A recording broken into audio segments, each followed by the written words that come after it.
And now in the UK, the armed forces have begun helping to deliver fuel to petrol stations earlier today as parts of the country continue to struggle with shortages. About 200 military personnel, half of them drivers, are being deployed as part of Operation Escalade, an effort to increase the number of tanker drivers.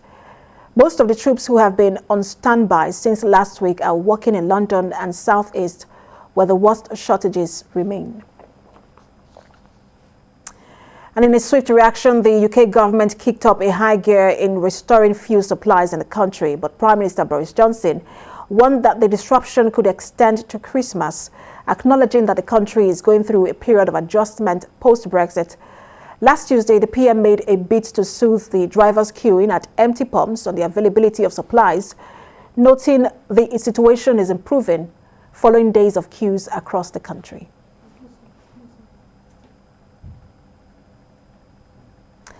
And for more on this development in the United Kingdom, let's bring in a public affairs analyst, Benga Onifade, who joins us live from Kent in the UK to discuss the fuel scarcity the country is experiencing. Good to have you join us. All right, so let's look at the situation. It's been termed panic buying. The government has over and over again said this is panic buying, that it doesn't reflect the true situation of things, that is just a shortage of drivers, not a shortage of fuel.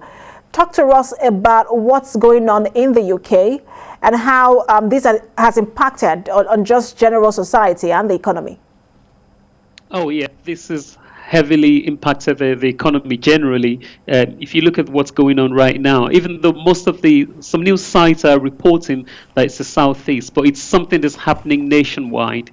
There has been fuel shortage as a result, of course, because of the because of fuel drivers hitting the supply chain, lack of fuel drivers. There's always been something that goes around in the UK, which is British jobs for British people. But most of these drivers are from the neighboring EU countries, and a lot of them left, as you all know. A few years ago, UK voted to be out of the EU, so a lot of them left, and as a result, this is something that's actually been just hit everyone in the face. And since it's hit us in the face now, this has just happened really, coupled with the fact that there is COVID-19, which kind of restricted movement in a way. So yes, there has been panic buying, even though the government do have the power to limit how much you can buy, but they haven't actually introduced that power. However, some petrol stations have introduced a £30 cap on petrols, and even the prices of fuel is a bit different from the way it is in Nigeria, really, because each station has the power to announce how much for fuel. And I think most of the time it's actually been mostly diesel, but everything's been affected as a result. So speaking of panic buying, even though, like I said, it's diesel has been affected, but petrol has been affected as a result of people seeing longer queues, and people just started buying the jerry cans and storing in their homes, which is not very safe.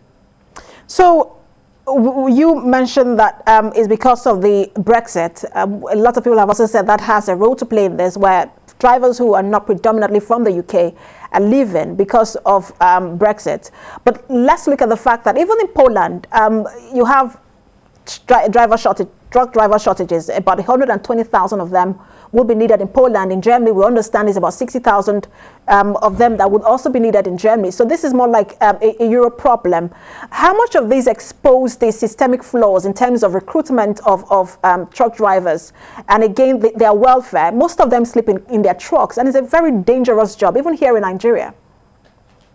It is. You're right. It seems more of an EU-wide thing compared to the UK. I think one of the problems that we struggled with in the UK is the fact that we do not have the homegrown drivers, and so which kind of makes it more pressing in the UK. We tend to rely more on outsiders as well. I mean, likewise, in Germany, things are a bit fairer compared to the UK. We don't really have homegrown workers. This morning, the Prime Minister was talking, and he was talking about how he wants to make this lower paid so to speak, jobs more attractive to guys in the UK. Like I say, they keep talking about, like I said again earlier on, they want local jobs for the local people, which is British jobs for British people. But not many British people are ready to take on this kind of jobs. It's quite low paid. It's very stressful. Like you said, you have to long hours as well. Stay in your trucks, with, of course, very small cabin where you have to live in there. But and you are driving. You probably have to only see your family maybe once a week,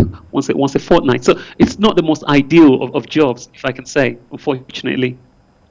And one of the measures that the Prime Minister is also trying to put in place to ensure that this situation is resolved, although he has now agreed that it's going to probably continue till Christmas, but he's looking at temporary visas of about 3 months for immigrant drivers who can come into the country for about 3 months.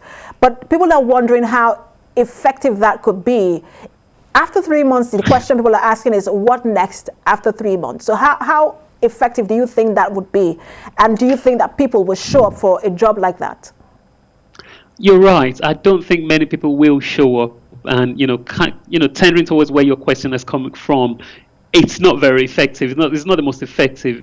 Most of these people are, so now they're offering more pay, higher pay, just to be able to cope these things. And they say 3 months. So most people are having to leave a cushy job for a 3-month temporary measure. The Road Haulage Association, this RHA, even they said that wasn't attractive enough to attract people down. Just for 3 months. You kind of use me and then you dump me with all the hassle of the short-term rents, which is involved. Because you have to understand, even though they do sleep in the cabins, but there are other things which is tied to these things.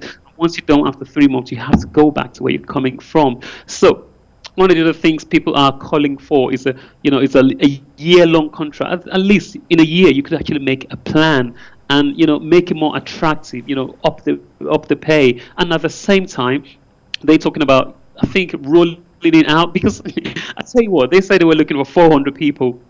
Only 127 people applied, which is not, and that tells you something, that it's not attractive. People are not rushing it like before. One of the things I need to say also was, you mentioned Poland.